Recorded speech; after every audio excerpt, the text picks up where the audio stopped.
Charlie Chaplin.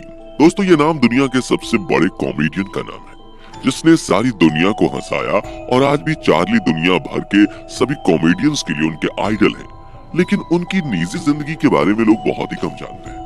आज हम आपको चार्ली की निजी जिंदगी के बारे में कुछ ऐसे तथ्य बताने वाले हैं जो आज से पहले आप नहीं जानते होंगे। साथ ही अंत में हम आपको ये भी बताएंगे कि कैसे चार्ली चैपलिन की मौत संदिग्ध हालतों में हुई थी और उनकी मौत के बाद कैसे कुछ चोरों ने उनकी बॉडी को कब्र के अंदर से चुरा लिया था।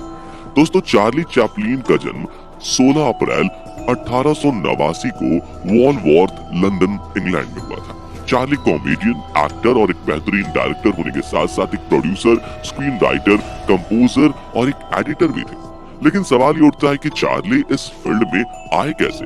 तो दोस्तों, जैसा कि अक्सर होता है, पेरेंट्स जिस फील्ड से बिलोंग करते हैं, बच्चे भी अक्सर उसी फील्ड में उतर जाते हैं। चार्ली के साथ भी ऐसा ही हुआ था। चार्ली चैपलिन के पिता का नाम चार्ल्स चैपलिन था। उनकी मदर का नाम हैना चैपलिन था, जो कि एक म्यूजिकल हॉल में जूनियर आर्टिस्ट के तौर पर परफॉर्म करती थी, यानी कि उनकी माँ एक एक्ट्रेस थी। चार्ली के पिता एक सिंगर और एक्टर के तौर पर काम करते थे, इसलिए चार्ली का इंटरेस्ट भी इस फील्ड में था। लेकिन उस समय जो आर्टिस्ट या एक्टर हुआ करते थे, वो ये काम मजबूरी में किया करते थे, क्योंकि उस समय इस काम में बिल्कुल भी पैसा नहीं था। इसलिए उनकी फाइनेंशियल कंडीशन अच्छी नहीं थी और इसी कारण से चार्ली के बचपन में काफी मुश्किलें थी। चार्ली जब 5 साल के थे तो उनके पेरेंट्स सेपरेट यानी कि अलग हो गए। आपको बता दें कि चार्ली के पिता को शराब की लत थी, जिसके बाद उनके पिता ने दूसरी शादी कर ली, लेकिन हालात इसके बाद भी नहीं सुधरे और उनकी दूसरी माँ ने भी चार्ली के पिता यानी कि चार्ल्स चैपलिन को छोड़ दिया, जिस वजह से उन्हें अनाथालय में रहना पड़ा। चार्ली के लिए ये बहुत ही मुश्किलों का दौर था। बुरा वक्त उनका पीछा ही नहीं छोड़ रहा था। उसी दौरान उनकी पहली माँ की मेंटल कंडीशन बिगड़ने लगी। अब सवाल ये था कि चार्ली का क्या होगा। लेकिन उसके बाद कोर्ट ने चार्ली को उनके पिता के साथ रहने के लिए भेज दिया। लेकिन जैसे कि हमने आपको पहले ही बताया कि चार्ली के पिता चार्ल्स चैपलिन को शराब की लत थी, इसलिए चार्ली के पिता उनकी देखरेख नहीं करते थे। लेकिन तभी उनकी पहली माँ की मेंटल कंडीशन ठीक हो जाती है और चार्ली की जिंदगी वापस से पटरी पर आ जाती है। दोस्तों, चार्ली जब 5 साल के हुए तो उस समय उनकी माँ थिएटर में गाना गाया करती थी, लेकिन उन्हें गले की कुछ समस्या थी। सन 1884 में जब वो एक बार थिएटर में शो कर रही थी तो उसी दौरान ऑडियंस ने उन पर चीजें फेंकना शुरू कर दिया, जिससे उनकी माँ को चोटें भी आई। इसी शोर शराबे के बीच वो रोती हुई स्टेज छोड़कर चली गईं और मैनेजमेंट से उनकी बहस होने लगी। लेकिन वहाँ कुछ ऐसा हुआ जो किसी ने नहीं सोचा था। दरअसल इसी शोर शराबे के बीच 5 साल के चार्ली अकेले ही स्टेज पर पहुंच गए और जो गाना उनकी माँ गा रही थी, वही गाना उन्होंने गाना शुरू कर दिया। एक बच्चे की आवाज में वो गाना ऑडियंस को इतना फनी और क्यूट लगा कि चार्ली की खूब वाहवाही हुई। और इतना ही नहीं, ऑडियंस ने खुश होकर स्टेज पर सिक्कों की बारिश कर दी। इस तरह से देखा जाए तो इस वाक्य ने 5 साल के चार्ली के करियर की नींव रखी। और जैसा कि ग्रेट पर्सनालिटीज की लाइफ में देखने को मिलता है कि उनका मन पढ़ाई में बिल्कुल भी नहीं लगता, कुछ ऐसा ही मामला चार्ली के साथ भी था। चार्ली भी दूसरे बच्चों की तरह स्कूल तो जाते थे, लेकिन उनका मन पढ़ाई में बिल्कुल भी नहीं लगता था, जिसकी वजह से उन्होंने स्कूल के दौरान स्टेज शो करना शुरू कर दिया था। इससे उनकी खराब फाइनेंशियल कंडीशन को भी मदद मिल रही थी और दूसरा, इस काम को करके उन्हें मजा भी आ रहा था। हालांकि इसके अलावा भी वो कुछ छोटे मोटे काम किया करते थे, लेकिन उनका सपना था एक बेहतरीन एक्टर बनने का, इसलिए वो अक्सर बड़े थिएटर्स का रुख किया करते थे। इसी सिलसिले के दौरान जब एक बार चार्ली स्टेज शो कर रहे थे, तब वहाँ एक डायरेक्टर मौजूद थे जो कि उनकी एक्टिंग को बड़े गौर से देख रहे थे। स्टेज शो के खत्म होने के बाद उस डायरेक्टर ने चार्ली से मुलाकात की और उस डायरेक्टर के थ्रू उनकी मुलाकात हैमिल्टन से हुई, जिसकी वजह से उन्हें एज 5 नाम के नाटक में काम करने का चांस मिला। अब नाटक में काम करने की बात आई तो जाहिर है कि उसमें स्क्रिप्ट और डायलॉग्स तो होंगे ही, लेकिन बता दें कि चार्ली को पढ़ना नहीं आता था। ये एक बहुत बड़ी प्रॉब्लम थी। जब एक्टर पढ़ ही नहीं पाएगा तो वो अपने डायलॉग्स वगैरह की रिहर्सल कैसे करेगा। लेकिन इसका सॉल्यूशन चार्ली ने कुछ यूं निकाला कि उन्होंने डायलॉग्स को याद करना शुरू कर दिया और अपने काम को बेहतरीन तरीके से अंजाम दिया और उनकी वजह से ये नाटक सुपरहिट रहा। इसके कई पार्ट आगे भी बनाए गए, जिसकी वजह से चार्ली का नाम तो हुआ ही, साथ ही उन्हें शोहरत भी मिली। हालांकि उसके बाद भी उनकी लाइफ में वो खुशी नहीं आई जो उन्हें चाहिए थी और वो अपने काम से खुश नहीं थे। जिंदगी के उन्हीं दुखों, तकलीफों, गरीबी, अकेलेपन और बेरोजगारी जैसी प्रॉब्लम को चार्ली ने अपनी कॉमेडी का जरिया बनाया और लोगों को खूब हंसाया। वो लोगों को अपनी कॉमेडी के जरिए सीख देते थे कि इतनी प्रॉब्लम्स के साथ भी कैसे खुश रहा जा सकता है।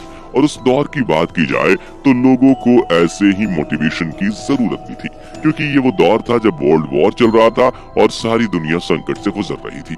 दोस्तों, जैसा कि हम देखते हैं कि एक आर्टिस्ट, वो चाहे किसी भी फील्ड का हो, वो अपने काम के जरिए अपने टाइम की सोशल प्रॉब्लम से लेकर पॉलिटिकल सिनेरियो तक को लोगों के सामने लाने की कोशिश करता है। चार्ली की कॉमेडी में भी हमें इसकी झलक देखने को मिली। इन्हीं सब के बीच चार्ली एक बार एक्टिंग फील्ड में लेफ्टिस्ट यानी कि वामपंथी का फेवर लेते नजर आए थे। दोस्तों, बता दें कि वामपंथी वो लोग थे जो बदलाव में विश्वास रखते थे और जो नए रूल्स का फेवर करते थे, जिसकी वजह से उस शो में चार्ली को इनका साथ देना भारी पड़ा। और उसके बाद मीडिया में सुर्खियां छपी और चार्ली पर रूसी एजेंट होने के आरोप लगे और तकरीबन एक दशक तक अमेरिकन गवर्नमेंट और मीडिया चार्ली के पीछे पड़ी रही। लेकिन किसी न किसी तरह चार्ली के करियर की गाड़ी चलती रही। लेकिन गवर्नमेंट और मीडिया के पीछे पड़ने का क्या मतलब होता है, जरा ये भी जान लीजिए। दरअसल 1952 में चार्ली की फिल्म लाइमलाइट आई तो अमेरिकन गवर्नमेंट ने उनकी इस फिल्म पर बैन लगा दिया। जबकि अमेरिका के साथ चार्ली के रिलेशन की बात की जाए तो चार्ली के अमेरिका के साथ काफी अच्छे रिलेशन थे। यही वजह थी कि चार्ली ने लीटा ग्रे, पॉलिटे गोडार्ड और मिल्ड्रेड हैरिस नाम की 3 अमेरिकन लड़कियों से शादी की थी। लेकिन इसके बावजूद भी जब चार्ली का सब्र जवाब दे गया तो वो अमेरिका से वापस लंदन, इंग्लैंड चले गए। लेकिन दोस्तों, लंदन जिस तरह आज के दौर में महंगा, उस दौर में भी वो उतना ही महंगा था। इसी वजह से रहने वगैरह की सही इंतजाम न होने पर, ठीक जगह न मिलने की वजह से वो स्विट्जरलैंड में जाकर बस गए। आपको बता दें कि यहीं पर उनकी मुलाकात भारत के प्रधानमंत्री जवाहरलाल नेहरू और इंदिरा गांधी से हुई। इसी तरह जब चार्ली ने अपनी बायोग्राफी लिखी तो उसमें भी उन्होंने जिक्र किया कि वो महात्मा गांधी के विचारों से काफी प्रभावित थे। यही वजह थी कि जब उनकी मुलाकात ब्रिटेन के प्रधानमंत्री विंस्टन चर्चिल से हुई तो उन्होंने विंस्टन चर्चिल के सामने महात्मा गांधी से मिलने की ख्वाहिश जाहिर की और इत्तेफाक से चार्ली को गांधी जी से मिलने का मौका मिल गया। हालांकि चार्ली की हाइट दूसरे लोगों के मुकाबले काफी कम थी। उनकी हाइट सिर्फ 5 फीट 5 इंच थी। साथ ही वो दुबले पतले थे। लेकिन चार्ली ने अपनी बेहतरीन एक्टिंग और कॉमेडी से लोगों के दिलों पर राज किया और ढेरों अवार्ड्स भी जीते। 1940 में उन्हें उनकी फिल्म द ग्रेट डिक्टेटर के लिए बेस्ट एक्टर का अवार्ड मिला। फिर 1952 में उनकी फिल्म लाइमलाइट, जिसे अमेरिका में बैन कर दिया गया था, उसी मूवी ने अपने बेहतरीन म्यूजिक के लिए ऑस्कर जीता। आपको बता दें कि चार्ली के चाहने वालों में आम लोगों से लेकर दुनिया के कई दिग्गज लोग भी शामिल हैं। लेकिन दोस्तों, क्या आप जानते हैं कि पूरी दुनिया में इतना ज्यादा नाम कमाने वाले चार्ली चैपलिन की मौत कैसे हुई थी? अगर आपको नहीं पता तो बता दें कि 25 दिसंबर साल 1977 को उन्हें नींद में एक ब्रेन स्ट्रोक आया था और उस ब्रेन स्ट्रोक की वजह से वो उस नींद के बाद कभी उठे ही नहीं। हालांकि इसे एक हादसे का नाम दिया गया था जिसके पीछे की गुत्थी कभी नहीं सुलझ सकी। हालांकि कई लोगों का कहना है कि उनकी तबीयत खराब चल रही थी और उन्हें ऑक्सीजन पर रखा गया था और उसी दौरान उनकी मृत्यु हो गई थी। उनकी मृत्यु के बाद उनके मृत शरीर को स्विट्जरलैंड के कोजियर सुरवेवी कब्रिस्तान में दफना दिया गया था।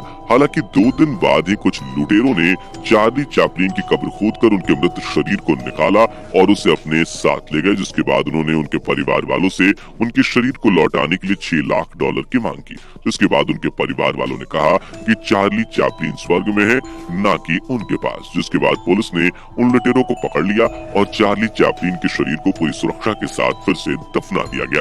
तो दोस्तों, ये है दुनिया के सबसे बड़े और सबसे मशहूर कॉमेडियन चार्ली चैपलिन की वो कहानी जो बहुत कम लोग ही जानते हैं। आपको कैसी लगी नीचे कमेंट करके जरूर बताएं। जाने से पहले वीडियो को लाइक शेयर जरूर करें और ऐसी ही वीडियोस के लिए इस चैनल को सब्सक्राइब करके बेल नोटिफिकेशन को भी जरूर ऑन कर लें। धन्यवाद।